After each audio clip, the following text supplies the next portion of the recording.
Welcome everybody. Happy Sunday. It is great to have you all here. I am Gina from Advantage College Planning, and I am really excited to talk about this topic tonight, deferrals. It is early December, so this is a good time for us to be talking about what to expect with some of those admissions decisions that will be coming your way, coming to a household near you very soon if you have a senior. So if you could just put a note in the chat, let me know if everything is working okay. I've got a thumbs up. That's awesome. That's always very reassuring to me to let me know everything is working.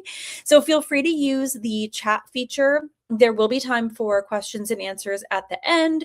I can see your questions and comments as they come in. So feel free to use that if there's any information that you'd like to know or any clarification as I'm going along this evening. So again, if you are new here, my name is Gina. I'm a college consultant with Advantage College Planning, and we like to share information with the community anytime that we can to bring the stress level down. And this is a time of year where the stress levels start creeping up a little bit because this is the time when more college admissions decisions, if your student applied through the early action or early decision round, those decisions will be coming out sometime soon. So usually around mid-December through the end of January is on average when we see most of those decisions coming to students' email inboxes and application portals. So I thought before that happens, this would be a good time to just share some tips and advice with you all so that you can best support your student and be prepared for that process with some guidance on how to navigate that. So let's start by talking about deferrals. What does the word deferral mean and what does it not mean? So if you are a person who completed your undergraduate degree in the United States, a few decades ago, like I did, deferral was not really something that we heard of very often. You know what it means to be admitted. The college is offering you a spot. You know what that means to be denied. Unfortunately, this school is not an option. But we didn't hear that much about deferrals. That has changed, like a lot of things with the college admissions process more recently. So what deferral means is that for whatever reason, and we'll get into some of those reasons, a college or university is not yet ready to make a decision on admitting or denying an applicant. So it means they just need a little bit more time before they're ready to make that official decision. So what it does not mean is it does not mean the student has been denied. A deferral is not a denial. And in fact, really what it is telling the student it's neutral, but we just need more time. And really, sometimes it can be a little bit encouraging because really, if a school saw no opportunity ahead, no path ahead where a student would have been admitted, they're going to make the call in that moment to deny that student. It does not serve the university to be deferring students and that they are pretty confident later on that they would deny, right? It's extra work for them to re-review the student's application, and it's also just mean. So, most colleges and universities in this country are looking to admit as many students as they can. And so a deferral is just a chance to get some more information before making that decision. So one thing I want you to keep in mind as we're going through the information tonight is that deferral and the amount of students who are deferred, the rates really varies widely from school to school. It can vary widely from year to year. And most colleges don't make their deferral data public. But I can tell you that from over 20 years of experience related to college admissions, I want to share some things that I've learned about deferral and the information that I will be sharing with my students as we're navigating this process together. So let's talk about first why colleges defer students. Why are they even doing this process? Why not just admit or deny? So there's a few different reasons why your student may receive a deferral. Number one is they literally did not get to your student's application yet. So remember, early action decisions come out sometime usually between mid-December and the end of January. If your student applied early action, they probably had to submit their application sometime between October 15th and November 1st are the most common dates.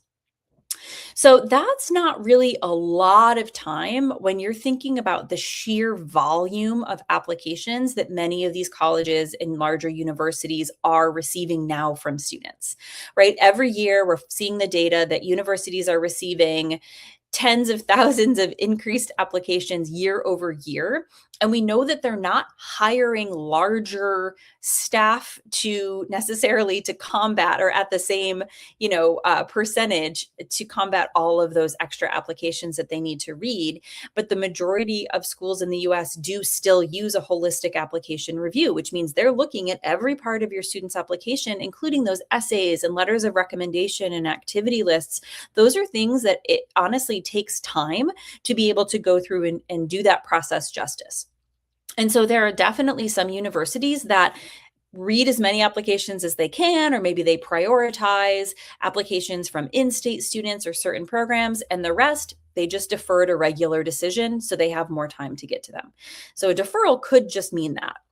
It could be that they're waiting to see what the regular decision applicant pool is going to look like, right? So maybe your student was kind of right on the cusp and they want to see, okay, how competitive is the regular decision pool for this class or this major, et cetera. They also want to leave room for that regular decision applicant pool. So if colleges just admitted all of the students that they wanted to admit from early action, that would be a significant disadvantage to the regular decision students. And so colleges do try to keep that balance. So they are leaving some spots open for those regular decision applicants.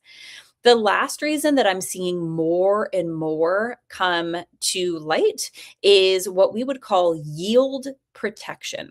And so, what that means is the college is trying to figure out how serious is your student really about our school? Because at the end of the day, colleges are businesses. They want to admit the students that they think are going to choose them back so that they fill their seats and fill their classrooms and fill their dorms with the number of students that they need to bring in the revenue that they need to hit their annual budgets. And with all of these increased applicants, colleges know that there's not more students applying. The same number of students are just applying to more schools, right? So just as it makes it more competitive for your applicant to maybe get into the school that he or she wants, it's also more competitive for the colleges to get the students that they want. And so, one thing that many universities will do is try to gauge how likely it is your student would actually attend their university. And so, it is not uncommon for a student who is competitive at a university to be deferred and for the college to be looking to see how is the student going to follow up? How are they going to engage with us after they've been deferred? How serious were they about us to start with? And then that can definitely come into play. I've definitely had students who were deferred and it was a little bit surprising to the family. I am never surprised by a deferral. I always anticipate that that is in the mix, but sometimes that happens. And then within a short amount of time, after submitting updated forms, sure enough, the student is offered admission, right? So to me, then that was a sign of yield protection. So those are just a few reasons why colleges may be leaning a little bit more heavily on deferral than they were in the past. So if your student is deferred, let's talk about what you should do. So 3 smart tips of things that you should do if your student is deferred. Number 1, please fully read the letter. This is crucial, parents. So here's the situation. Years ago, colleges would send us mail, right? We'd either get the big packet or the little letter, right? And we felt our feelings about whatever we got, but our parents saw the mail coming in. Half the time, our parents saw the mail before we even saw the mail, right? So even if you were very upset about the letter, you threw the letter, your parent was going to physically pick up the letter and read the details. Now, what's going to happen is your student is going to get an email or a text message from the university that says, hey, student, an update is in your portal. Check it now. And then your student is going to log into their application portal that they set up, and there's going to be a message in that portal, and it's going to say, congratulations, you've been admitted. We regret to inform you, right? You have not been admitted, or it's going to say something about a deferral. And if they don't tell you that they even got a letter, right? Or if they just tell you, oh, I just didn't get in, and you don't have them sit down and actually read through that letter, you and your student could completely miss that they've been deferred. This happens every year. And that's why I make every single one of my students show me their letters, even when they don't want to, so that I can make sure that we're not missing something, because it always happens, because the deferral letters aren't always clear. The student knows they didn't get in because there's not the fight song playing, and there's not confetti, right? It's kind of obvious. So they immediately go to rejected. The letter usually starts off saying something about how competitive the class was this year. And then later in the letter, it will say something to the effect of, either we would just like some more time to review your application, or your application will be reviewed in the regular decision round. Sometimes they will say your application has been deferred. They will use that language. Anything like that means they've been deferred, right? They are still in the running. This school is still very much an option potentially for this student. So please, please make sure, even if your student is really upset and they say, oh, I just didn't get in, just try to read those letters so that you don't miss out on, an opportunity to follow up on deferral. So really, really important to read through that. So then the next thing we're going to do is, after we've read the letter, we're going to make sure that you follow up accordingly. So in that letter, there usually will be some next steps that the college is asking for the student to take. This could include, but is not limited to, submitting first semester grades. So asking the school counselor to send those in. If a student has updated test scores, maybe they took a later SAT or ACT, or maybe they were on the fence if they wanted to do it, maybe now's a good time. Updated letters of recommendation or honors or awards they've received since they submitted their application. Some colleges, thinking about that yield protection, some colleges will give students an opportunity to submit an interest statement about why they want to attend this university. Some colleges will ask students to schedule an interview or come to campus for a visit. These are all very normal things that colleges will ask a student to do. So make sure that your student is following up by doing every single one of those things that they're either requiring, or even if it's like, here are some other things that you can do, it's kind of loosely suggested or recommended, please do those things. Right? If your student really likes this school, take any opportunity you can to show your interest, follow up, send the updates, right? Please be incredibly mindful of deadlines. So just like with the college application deadline, the deferral deadline for any updates is do or die. So if your student does not submit whatever the school is asking for by that deferral deadline, then one of two things will happen.